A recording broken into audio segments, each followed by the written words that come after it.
পিতামাতার জন্য দোয়া করা উচিত, পিতামাতার জন্য দোয়া করা উচিত। বেঁচে থাকলেও দোয়া করবেন, আর যাদের মারা গেছে তারা দোয়া করবেন। বেঁচে থাকলে আল্লাহ তাদেরকে যেন হেফাজতে রাখেন, সুস্থ রাখেন, তাদের পার্থিব যে দিকগুলি রয়েছে বিশেষভাবে সেগুলির দোয়া করবেন সেই নিয়তে। আর দুনিয়া থেকে চলে গেলে রহমতের বেশি মুখাপাক্ষী, আর হেফাজতের দোয়া না। এই জন্য কোনো মানুষ বেঁচে থাকলে হাফেজাহুল্লাহ, আর ওরা কী বলে, আল্লাহ যেন তার হেফাজত করেন, অমুক শেখ হাফেজাহুল্লাহ। আর মারা গেলে রেহমাহুল্লাহ বা রহমতুল্লাহ আলাই, মাতা পিতা মারা গেছে বা যারা মৃত ভাই বোন মমিন মমিনাত মারা গেছে তাদের জন্য কিসে দোয়া করবেন, রাহেমাহুল্লাহ। এই ভুলটা থেকে মুক্ত হবেন, যেটা বাঙালি মুসলিমদের ভুল, সেটা হচ্ছে ইমাম, বড় বড় আলেমরা, ইমামরা যদি তাদের নাম উল্লেখ করেন তাহলে আবু হানিফা রাহেমাহুল্লাহ, ইমাম শাফি রাহেমাহুল্লাহ, ইমাম বুখারী রাহেমাহুল্লাহ, তাই না? কিন্তু পিতামাতার নাম আসছে, আমার আব্বা মারা গেছেন, আমার আম্মা মারা গেছেন, এটা আপনি খারাপ আচরণ করলেন বাবা মায়ের সাথে। বাবা মার নাম না যদি আসে আর মৃত হয় কি বলবেন, রাহেমাহুল্লাহ বা রাহেমাহুমুল্লাহ। আপনি দ্বিবচন করতে পারেন না পারেন, আপনি বলেন, যেটি দিয়ে পারেন বলেন, এক বচন দিয়ে বলেন, বহু বচন দিয়ে বলেন।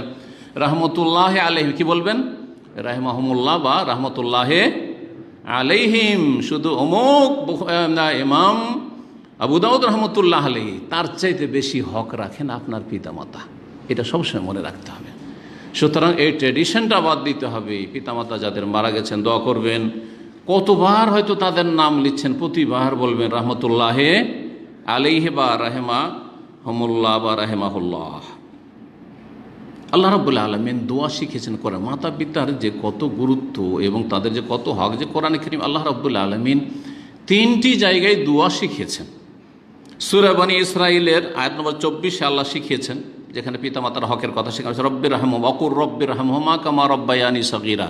হে ছেলে, হে মেয়ে, পিতামাতার জন্য দোয়া করো। কি বলে, অকুল মানে বলো, রব্বির রাহমহুমা, হে আমার রব, হে আমার প্রতিপালক, এই রাহমহুমা পিতামাতার ওপর তুমি দয়া করো, রহম করো, করুণা নাজিল করো, কামা রব্বায়ানি সগীরা, যেমন তারা আমার শৈশবে বাল্য জীবনে আমার কত সযত্নে প্রতিপালন করেছে। যদি আমি প্রতিপালন না করতো তা আমি তো বাঁচতামই না। শীতকালে আধা ঘন্টা যদি একটু বাইরে ফেলে রেখে দিত, হ্যাঁ মাটিতে ফেলে রেখে দিত, পেশাব পায়খানা করেছে, লটপট করছে পেশাব পায়খানার পর, সেই সময় যদি ফেলে রেখে দিত তাহলে এভাবে সাথে সাথে অসুস্থ হয়ে মারা যেত। আল্লাহ রাব্বুল আলামিন কিভাবে এই মায়াগুলি দিয়েছেন মা বাবার অন্তরে, যে তারা কত কষ্ট করে রাত জেগে, সপ্তাহকে সপ্তাহ, মাসকে মাস, অনেক মা বাবা কষ্ট করেছে। আল্লাহু আকবার। আল্লাহ রাব্বুল যেন এই কদর করার তৌফিক দান করেন। তো এই দোয়াটি রব্বির রাহমহুমা কামা রব্বায়ানি সগীরা। আরেকটি দোয়া হচ্ছে সূরা ইব্রাহিমের আয়াত নম্বর 41, রব্বিগফিরলি, রব্বানাগফিরলি, রব্বানা দিয়ে আছেন, রব্বানাগফিরলি ওয়ালি ওয়ালিদাইয়া ওয়ালিল মুমিনিনা ইয়াউমা ইয়াকুমুল হিসাব। রব্বানা, হে আমাদের প্রতিপালক। কার দোয়া এটি বলতে পারেন? ইব্রাহিম আলাইহিস সালামের দোয়া। রব্বানাগফিরলি, আল্লাহ আমাকে মাফ করো, ওয়ালি ওয়ালিদাইয়া, পিতা মাতার জন্য দোয়া করেছেন। তো ইব্রাহিম সালামের পিতা তো কাফের হয়ে মারা গেছে, হ্যাঁ, তো দোয়া করেছেন ইব্রাহিম আলাইহিস সালাম। প্রথম কথা, বাপের জন্য দোয়া করেছিলেন যখন বাপ বেঁচে ছিল, বা যখন বেঁচে ছিল, যখন ফালাম্মা তাবায়্যানা লাহু আন্নাহু আদুউল লিল্লাহ তাবাররা মিনহু, অন্য জায়গায় আল্লাহ স্পষ্ট করে দিয়েছেন।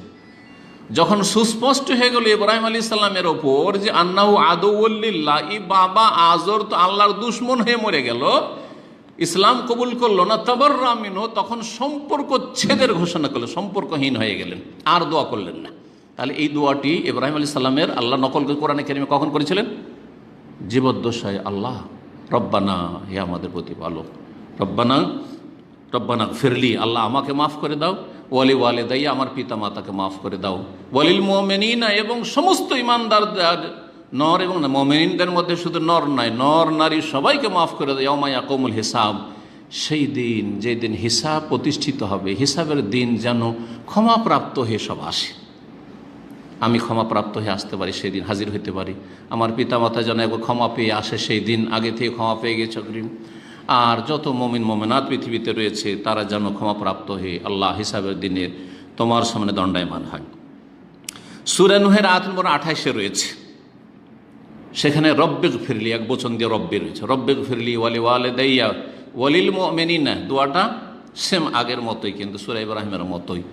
ওয়ালা তাজিদিল জালিমিনা ইল্লা তাবারা, তারপরে জালেমদের জন্য ধ্বংসের দোয়া রয়েছে, বদদোয়া রয়েছে। নূহ আলাইহিস সালাম 950 বছর হেদায়েতের চেষ্টা করার পরে যখন অধিকাংশ হেদায়েত হলেন, তো এই বদদোয়া তাদের জন্য করেছেন, কাফির আর অবাধ্যদের জন্য, আর নিজের জন্য দোয়া করেছিলেন মাগফিরাতের মার্জনা ওয়ালি ওয়ালিদাই ওয়ালিল মুমিন, রব্বানা রব্বিগ ফিরলি ওয়ালি ওয়ালিদাই ওয়ালিল মুমিনিনা, হ্যাঁ, ওয়াল মুমিনাত ওয়ালা তাজিদিল জালিমিনা ইল্লা দাখারা, ওয়ালা তাজিদিল জালিমিনা ইল্লা তাবারা, ওয়ালিমান দাখালা বাইতি মুমিন ওয়াল মুমিন ওয়াল মুমিনাত ওয়ালা তাজিদিল জালিমিনা ইল্লা তাবারা।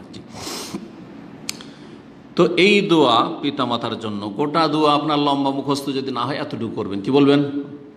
রব্বিগ ফিরলি ওয়ালি ওয়ালিদাইয়া, বা রব্বানা গফিরলি ওয়ালি ওয়ালিদাইয়া। আরেকটি দোয়া রব্বির রহমহুমা কামা রব্বায়ানি সাগীরা। আরেকটি কথা মনে রাখেন, বাংলা ভাষাভাষীরা আরবিতে দোয়া করার চেষ্টা করে, বুঝুক আর না বুঝুক, এটা আমাদের মন মানসিকতা না, এই মন মানসিকতা দূর করতে হবে। হ্যাঁ, কোরআনই তো অবশ্যই মুখস্থ করার চেষ্টা করবেন, কিন্তু আপাতত মুখস্থ নেই, অথবা মুখস্থর বয়স নেই, বুড়ো হয়ে গেছে, দোয়া করব, আরবি জরুরি নয়, নিজের ভাষায় দোয়া করা। নিজের ভাষায় দোয়া করলে যেইভাবে চোখে কান্না আসবে, অন্তর বিনম্র হবে, সেটা আরবি ভাষায় মন্ত্র পাঠ করে না বুঝলে হবে না। কিন্তু এই জন্য আরবদের যে ভেতরে কুনুত হয় রমজান মাসে, আরবরা মসজিদে কান্না করে, কিন্তু অনারবদের কান্না আসে না। অনারবদের কান্না সাধারণত আসে না। পক্ষান্ত আমাদের দেশের মোনাজাত হুজুররা শুরু করে যখন মোনাজাত ধরে, তখন হাউমাউ করে কান্না করে, কারণ বাংলা ভাষায় বুঝছে যে মোনাজাতে আমাদের হুজুর কি দোয়া করছে। জি, একটি হাদিস শোনাই, মুসনাদ আহমদ ইবনে মাজার হাদিস, বাইহাকি তো রয়েছে, হাদিসটি আল্লামা আলবানী সহিহ বলেছেন। আবু হুরায়রা রাদিয়াল্লাহু তাআলা আনহু বর্ণিত, রাসূলুল্লাহ সাল্লাল্লাহু আলাইহি ওয়াসাল্লাম বলেন, ইন্নাল্লাহা আযজা ওয়া জাল্লা ইয়ারফাউ দারাজাতাল লিল আবদি সলিহ ফিল জান্নাতে, জান্নাতে কোনো বান্দার মর্যাদাকে আল্লাহ উন্নীত অনেক উপরে উঠিয়ে দেবেন, অনেক উপরে, অনেক বড় মর্যাদা আল্লাহ দিয়ে দিয়েছেন কোনো বান্দাকে। তখন ওই বান্দা অবাক হবে যে আমি তো দুনিয়াতে এত আমল করিনি, আরে ভালো আমলই তো আমার ছিল না, আমার শুধু কোনো রকম ফরজটাই ছিল, তো এত উঁচাতে কি করে উঠলাম আমি?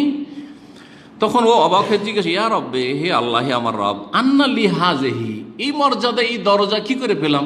দরজা মানে মর্যাদা, এই মর্যাদা, এত উঁচা মর্যাদা কি করে আমি পেলাম, কেমন করে পৌঁছিলাম, বুঝলাম না। ফায়াকুলু, তখন আল্লাহ বলবেন, বিস্তিগফারি ওয়ালাদিকা লাকা, তোমার ছেলে মেয়েরা তোমার জন্য যে আমার কাছে খুব ইস্তিগফার করেছে, ক্ষমা চেয়েছে, আল্লাহ মাগফিরলি আবি, আল্লাহ মাগফিরলি উম্মি, রব্বানা গফিরলি ওয়ালি ওয়ালিদাইয়া ওয়ালিল মুমিনিনা ইয়াওমা ইয়াকুমুল হিসাব, রব্বির রহমহুমা কামা রব্বায়ানি সাগীরা। এই দোয়া যে করেছে, ওই তোমার ছেলে আর মেয়ের দোয়াতে আমি তোমাকে উপরে উঠাইতে উঠাইতে উঠাইতে এত উপরে উঠিয়ে দিয়েছি। আল্লাহু আকবার। যেমন তেমন নয়, তো মা বাবার আমল বন্ধ হয়ে গেছে। এই যে মাতা ইবনে আদম ইনকাতা আনহু আমালু, আদম সন্তান মারা গেলে আমল বন্ধ হয়ে যায়, আর আমল করার সুযোগ নেই। কিন্তু আমার আপনার আমল করার সুযোগ আছে, বেশি বেশি করবেন, সেজদায় ভুলবেন না, আত্মায়াত দরুদের পরে সালামের আগে ভুলবেন না, এমনিও যে কোনো সময় চলতে ফিরতে উঠতে বসতে দোয়া তো ভুলবেন না। যেই সময়গুলোতে দোয়া কবুল হয়, জুমার দিনে আসর থেকে মাগরিবের মাঝে, অথবা জুমার দিনে যে কোনো সময়, জুমার দিনে বিশেষ করে 2 খুতবার মাঝখানে ইত্যাদি, ভুলবেন না। এই ভালো ভালো সময়গুলি, রাতের অন্ধকারে, তাহাজ্জুদে, ফরজে নফলে, সব সালাতের বাইরে যে কোনো সময় পিতামাতাকে মনে রাখবেন। আল্লাহ যেন তৌফিক দান করেন।